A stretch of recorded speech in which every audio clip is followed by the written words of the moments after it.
चुनाव की आपाधापी में उड़ीसा की चर्चा बहुत कम होती है साहब, और वो इसलिए क्योंकि उड़ीसा आमतौर पर बड़ा ही शांतिप्रिय है और राजनीतिक स्तर पर बहुत ज्यादा भूचाल वहां पर आता नहीं है।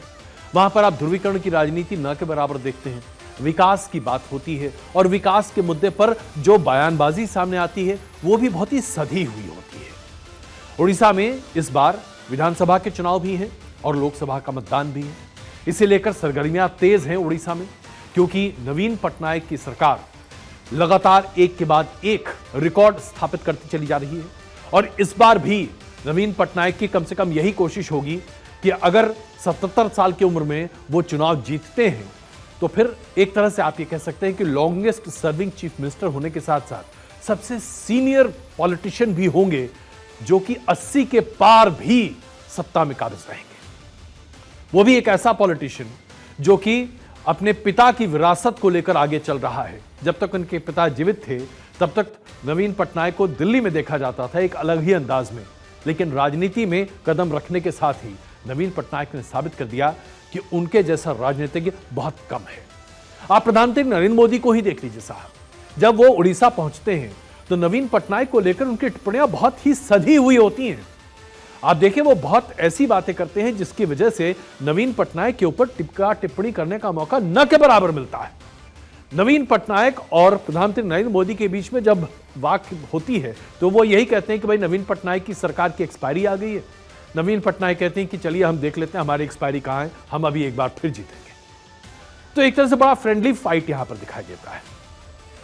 और ये इसलिए भी है क्योंकि इस बार के लोकसभा और विधानसभा चुनाव से ठीक पहले ये बातें निकल कर आ रही थी कि भारतीय जनता पार्टी पूरी कोशिश कर रही थी कि उड़ीसा में लोकसभा चुनाव के लिए बीजेडी यानी कि बीजू जनता दल, नवीन पटनायक जिसके प्रमुख हैं, उसके साथ गठबंधन हो जाए।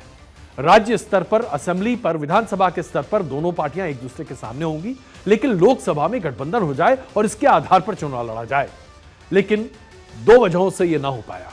सबसे पहले तो भारतीय जनता पार्टी के ही एक वरिष्ठ नेता जो उड़ीसा से आते हैं, उनका ऐसा मानना था कि भारतीय जनता पार्टी ने बीते 10 साल में बहुत काम किया है और इसलिए इस बार विधानसभा के चुनाव के साथ साथ लोकसभा में भी बेहतर से बेहतर नतीजे सामने आएंगे। दूसरी तरफ नवीन पटनायक की तरफ एक रिटायर्ड आईएएस हैं जिन्होंने अपनी नौकरी बीच रास्ते में छोड़ी, पांडियन साहब। पांडियन साहब का यह मानना है कि भारतीय जनता पार्टी और बीजेडी के बीच में अगर तालमेल होगा तो यह बीजेडी के लिए नुकसानदेह है। अब पांडियन साहब कौन है? पांडियन साहब नवीन पटनायक के सलाहकार हैं। बीते 5 साल से ऐसा कोई राजनीतिक फैसला नहीं है जो नवीन पटनायक ने लिया है जो पांडियन साहब की सलाह और मशवरा के बगैर हुआ। पांडियन साहब के बारे में ऐसा कहा जा रहा था कि वो एक तरह से दत्तक पुत्र के तौर पर हैं नवीन पटनायक के।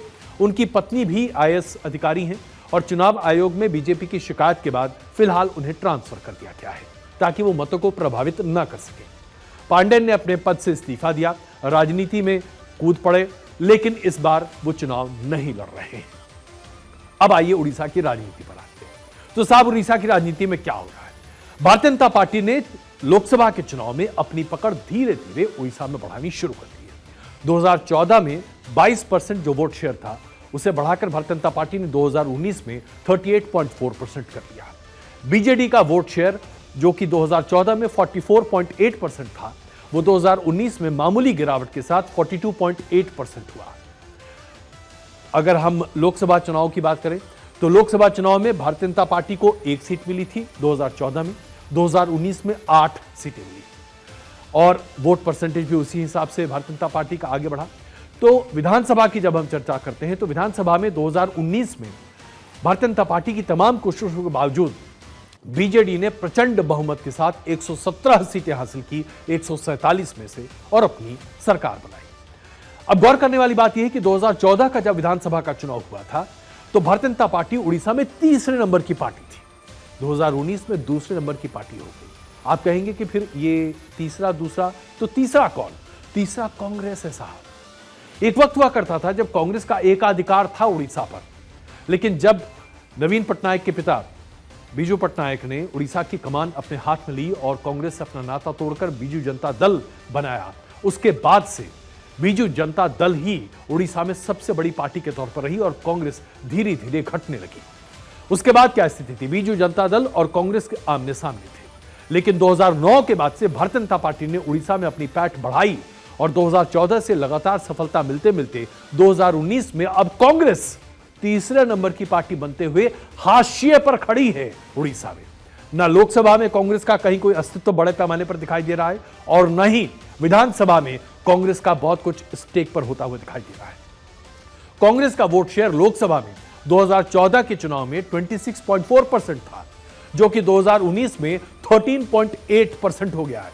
आधे से भी ज्यादा की गिरावट है और इस बार ऐसा माना जा रहा है कि कांग्रेस का शायद नामलेवा भी बहुत कम बचे, क्योंकि ज्यादातर सीटों पर जो फाइट है वो डायरेक्टली बीजेपी वर्सेस बीजेडी है और यही इस बार की उड़ीसा की परिणति है।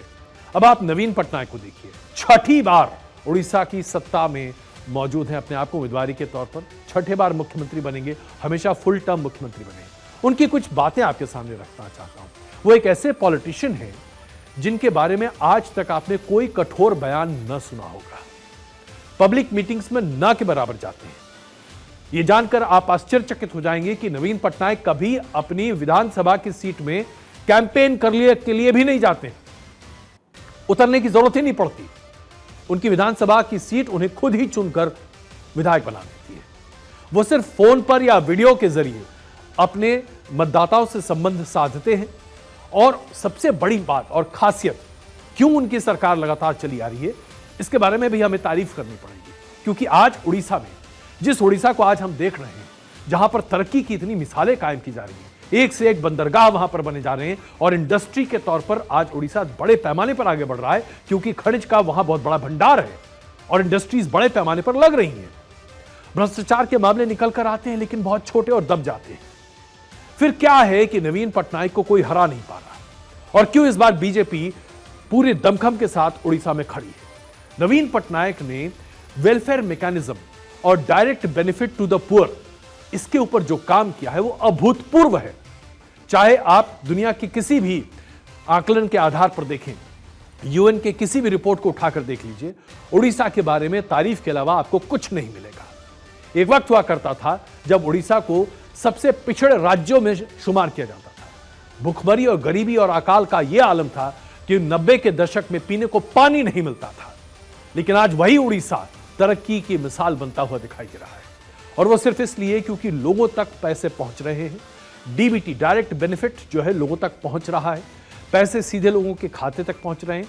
और आज की तारीख में उड़ीसा की राज्य सरकार अपनी जनता पर सबसे ज्यादा वेलफेयर का पैसा खर्च कर रही है साहब। 42,000 रुपए प्रति माह प्रति परिवार, यह उड़ीसा का खर्च है, उड़ीसा सरकार का अपने नागरिकों के लिए, जो कि देश में सबसे ज्यादा है। इसके ठीक नीचे आता है तेलंगाना, जहां पर केसीआर के जमाने में 32,000 रुपए प्रति परिवार प्रति माह खर्च किया जाता था। यानी कि इस पूरे मैकेनिज्म में नवीन पटनायक को आप देखें तो वो एक आइडल के तौर पर है।